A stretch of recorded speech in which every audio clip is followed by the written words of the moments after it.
मित्रों, जय श्री हरि। सबसे पहले गुरु वंदना। मैं अपने गुरु श्री सुनील पौडेल जी को सादर प्रणाम करता हूँ।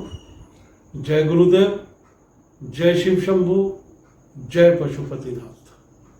विज्ञान भैरव तंत्र को जानने की इच्छा रखने वाले मेरे सभी मित्रों को भी मेरा नमस्कार। आज हम भगवान शिव द्वारा बताए गए इस 15वें ध्यान सूत्र पर चर्चा करेंगे।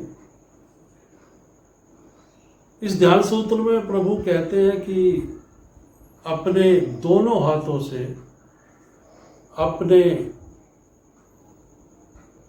सिर के, मतलब सिर को उन्होंने यहाँ तक माना है, मुंह तक, उसके सातों द्वार यानी दोनों कान, दोनों आंखें, दोनों नासिका द्वार और मुंह हम बंद कर लें।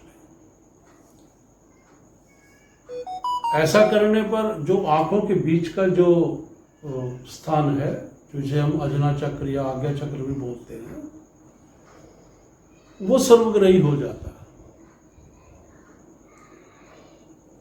अब इस ध्यान सूत्र को बड़े ध्यान से समझने की कोशिश करते हैं। मित्रों, ये जो 15वां ध्यान सूत्र है, इसमें पिछले सभी 14 ध्यान सूत्रों का ऐसा निचोड़ दिया गया है जो न केवल आमजन के लिए आसानी से समझ आने वाला है, बल्कि इस भारत भूमि पर सर्वाधिक इस ध्यान सूत्र का प्रयोग किया गया है और उपयोग किया गया है। तो इससे जो इस ध्यान सूत्र से हम स्वयं का तो भला करते ही हैं, सृष्टि, पूरी सृष्टि, उसमें सभी प्राणी मात्र, वनस्पति, पशु पक्षी, जानवर, सभी का उद्धार कर सकते हैं। ये ध्यान सूत्र भी पहले वाले सभी ध्यान सूत्रों की तरह हमारी सांसों और 5 ज्ञानेंद्रियों का ही मिलाप से उत्पन्न क्रियाओं का लाभकारी प्रमाण देता है। इस सूत्र में बताई गई क्रिया से प्राणी स्वयं पूर्ण ब्रह्मांड हो सकता है, बल्कि उससे भी ऊपर अहम ब्रह्मस्मि हो सकता है। अब मुख्य रूप से समझने वाली बात ये है कि इंसान का सारा जीवन विचारों पर ही टिका है। विचारों को गति हमारी सांसों से ही मिलती है और सांस हमारे मन को स्थिर नहीं होने देता। हमारी 5 ज्ञानेंद्रियां, आंख, नाक, कान, नासिका, त्वचा, जीभ, हमारी जो 5 ज्ञानेंद्रियां जो संदेश हमारे मन तक पहुंचाती हैं, उनकी उथल पुथल हमारी श्वासों पर निर्भर करती है। क्योंकि इस उठापटक को रोकना अत्यंत जरूरी है। ये ध्यान सूत्र इन सभी उपद्रवों को थामने का सूत्र है। इस ध्यान विधि के अभ्यास से न केवल मन की गति को स्थिरता मिलती है, और जो ऊर्जा सतत बाहर की ओर बह रही है, उसे त्रिनेत्र के स्थान पर स्थिर कर देती है। इन 7 द्वारों को बंद करके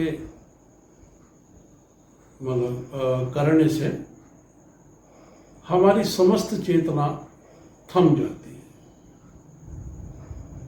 जिस समय हम श्वास लेना बंद कर देते हैं, बस उसी क्षण मन की जो हलचल है वो भी बंद हो जाती है, या ऐसा कहूं कि मन की गति भी ठहर जाती है। कारण है कि हमारा मन हमारी सांसों और इंद्रियों के सहारे चलता है। विचार भी सांसों के साथ ही गति करते हैं। हमारी चेतना मन के द्वारा ही बाहर जाती है लेकिन इन सातों द्वारों के बंद होते ही हमारी सारी ऊर्जा हमारे आज्ञा चक्र यानी त्रिनेत्र पर इकट्ठा हो जाती है। इस प्रकार से ये जो त्रिनेत्र वाला स्थान है वो सर्वग्राही हो जाता है, सर्वव्यापक हो जाता है। तो जितनी भी जो संदेश ब्रह्मांड से हमें मिलते हैं वो सब यहीं पर आकर केंद्रित हो जाते हैं, इसी केंद्र पर स्थापित हो जाते हैं, इसलिए ये सर्वग्राही हो जाता है। इस आज्ञा चक्र के स्थान पर ही सारा अस्तित्व समाया है। उम्मीद करता हूं कि ये 15वां ध्यान सूत्र आप अपने जीवन में जरूर उतारेंगे। साथ ही भगवान शिव द्वारा बतलाए गए विज्ञान भैरव तंत्र के 16वें ध्यान सूत्र का वीडियो भी आप देख सुनकर उसका अभ्यास जरूर करेंगे। हाँ, यदि आपको इस सूत्र को समझने में थोड़ी सी भी कठिनाई हुई है तो आप मुझे कमेंट्स बॉक्स में लिख सकते हैं या फिर कॉल भी कर सकते हैं। डिस्क्रिप्शन में मेरा नंबर दिया हुआ है। आपका बहुत बहुत धन्यवाद। जय गुरुदेव, जय पशुपतिनाथ, जय शिव शंकर।